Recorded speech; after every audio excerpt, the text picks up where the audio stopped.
बिस्मिल्लाहिर्रहमानिर्रहीम। अस्सलाम वालेकुम नाज़रीन इकराम, मैं हूं आपका होस्ट सलीम हुसैन बाजवा, एडवोकेट। और आप इस वक्त इंटरनेशनल पॉलिटिकल सिस्टम IPS पर है। नाज़रीन इकराम, आज मैं आपके साथ कुछ लेटेस्ट जजमेंट्स की हेडलाइंस जो हैं वो डिस्कस करने जा रहा हूं। ये भी latest judgments honourable lord high court lord की हैं और बड़ी इंपॉर्टेंट जजमेंट है।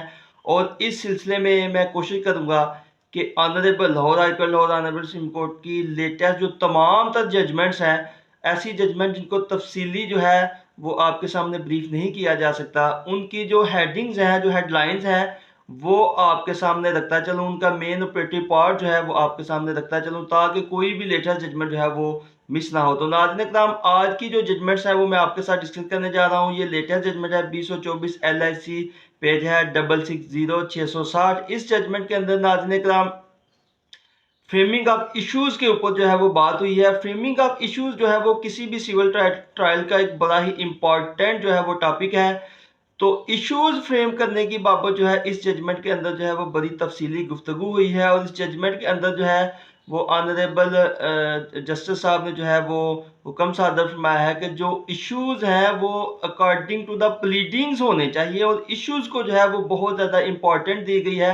लिहाजा फ्रेमिंग ऑफ इश्यूज से मुतल्लिका जो है, अगर आप कोई जजमेंट पढ़ना चाहते हैं तो ये बड़ी इंपॉर्टेंट जजमेंट है। उसके बाद अगली जजमेंट है 2024 LIC, पेज है 676 ये जो जजमेंट है नाज़रीन इकराम, ये डावर यानी कि हकमैत से मुतल्लिका जजमेंट है। हकमैत से मुतल्लिका आप कवानीन जानना चाहते हैं तो इस जजमेंट को जरूर पढ़िएगा। ये जजमेंट जो है इसके अंदर ऑनरेबल जस्टिस साहब ने हकमैत से मुतल्लिका जो लेटेस्ट कुछ लॉज हैं, कुछ असूल्स हैं, वो मुतारिफ कराए हैं कि हकमैल जो है उसके अंदर अगर कॉलम के अंदर निकाहनामा के कॉलम के अंदर हकमैल की बाबत को स्पेसिफिक कंडीशन लिखी हो कि ये हकमैल अगर तलाक देता है तो फिर दिया जाएगा, या दूसरी शादी करता है तो फिर हकमैल अदा करने का बंद होगा, तो ऐसी सूरत हाल में उस कंडीशन के मुताबिक जो है वो हकमैल जो है वो वापस करने का वो बंदा जो है वो पाबंद है। लिहाजा हकमैल से मुतल्लिका ये एक बड़ी इंपॉर्टेंट जजमेंट है, इसको भी लाजमी गो थ्रू कीजिएगा। उसके बाद 2024 LIC, पेज है 686686, ये भी लेटेस्ट जजमेंट ऑनरेबल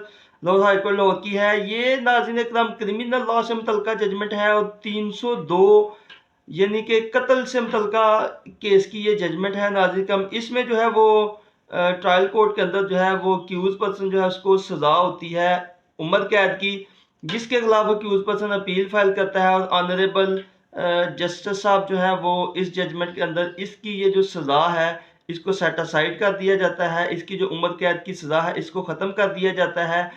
और नाज़रीन इकराम, इस जजमेंट के अंदर जो तफ्तीशी ऑफिसर्स होते हैं, जो IO ऑफ द केस होते हैं, वो जो कोताहियाँ और लापरवाहियाँ दौरान इन्वेस्टिगेशन करते हैं उनको ख़त्म करने के लिए जो है वो असूल जो है कुछ मुतारिफ कराए गए हैं और हुक्म सादर फरमाए गए हैं कि ये तफ्तीशी अफसरान की जो मनमानियाँ और इनकी कोताहियाँ ख़त्म करने के लिए कौन से इकदाम जो है वो उठाए जाने ज़रूरी हैं। लिहाजा ये जजमेंट भी इस हवाले से बड़ी इंपॉर्टेंट है। उसके बाद नाज़रीन इकराम एक और लेटेस्ट जजमेंट है 2024 LHC, पेज है 709, ये सर्विस मैटर्स से मुतल्लिका जो है वो एक लेटेस्ट जजमेंट है। सर्वर से मुतल्लिका मामला जो है उसके अंदर नाज़रीन इकराम होता कुछ इस तरह से है कि जब भी किसी को किसी जॉब के लिए अपॉइंट किया जाता है तो उसके लिए एक मेरिट लिस्ट तैयार की जाती है। मेरिट लिस्ट तैयार करने के साथ साथ एक एक्स्ट्रा लिस्ट भी जो है वो वेटिंग लिस्ट भी तैयार कर ली जाती है। तो इन लिस्टों से मुतल्लिका जो है इस जजमेंट के अंदर जो है वो डिस्कशन हुई है। और उसके बाद एडिशनल मार्क्स जो एडिशनल क्वालिफिकेशन की बिना के ऊपर जो है वो दिए जाने होते हैं, उनके ऊपर भी इस जजमेंट के अंदर जो है वो तफसीली गुफ्तगू हुई है। तो नाज़रीन इकराम, आज की हेडलाइंस में हमने आपके साथ ये लेटेस्ट कुछ जजमेंट जो है डिस्कस की है। तो अगर आप मजीद लेटेस्ट जजमेंट आप honourable honourable supreme court of Pakistan की जानना चाहते हैं तो जुड़े रहिए हमारे इस channel international political system IPS के साथ। इंशाल्लाह मिलकर कवानीन को सीखने की कोशिश करेंगे। बहुत शुक्रिया।